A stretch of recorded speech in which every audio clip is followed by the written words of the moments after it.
Hi, my name is Melissa Concepcion, and this is my response to Module 6, the video regarding information researched on gangs.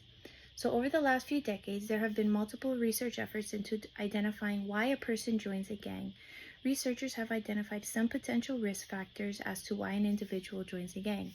Some of these individual level risk factors that work to push youth into gangs, or at the very least increase their odds of joining, are experiencing a critical life event such as an injury or disrupted social relationship, antisocial tendencies, though not necessarily delinquent, having a pro-delinquent attitude, a low level of adult supervision. I personally believe this is an important one because no supervision gives more of an opportunity for young people to do bad things, if they're inclined to do so, of course. Kind of like the fraternities, and what we read, although they're not necessarily a gang, it's more of a group, little supervision can lead to devious actions or behavior. Associating with delinquent peers, my dad always taught me, tell me who you hang around with and I'll tell you who you are, is something that I taught my children as well. And then, of course, granted, these risk factors are not an absolute recipe for an individual to join a gang, but they do increase the odds. There's considerably more information about individual gang members' risk factors than there is about the gang macro level and group's processes as a whole.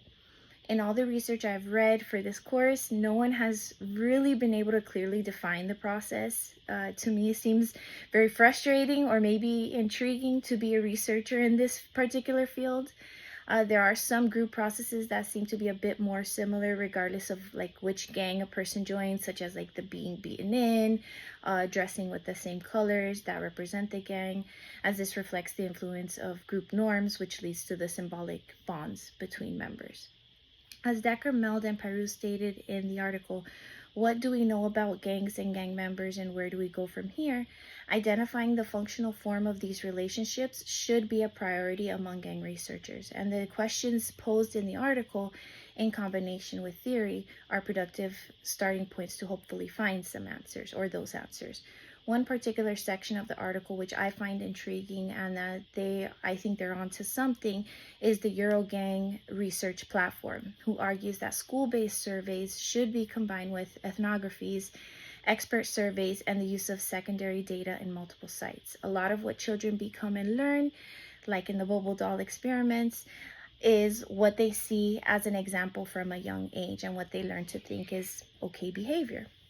One thing that in my opinion is for certain is the long-term effects and struggles that people who were in a gang face later in life, such as teenage parenthood and dropping out of school, which in turn leads to economic hardships later in their life. I personally witnessed this growing up, living in Section 8 housing in Colorado with a single mother. In Colorado, the gang life and Chicano lifestyle is very prominent and popular, at least where I grew up.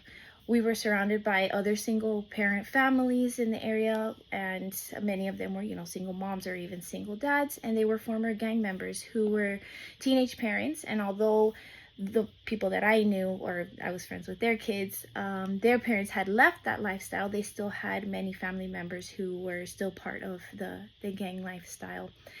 And although many of them did work, of course, they did not have jobs that necessarily would have not allowed them to qualify for Section 8 housing.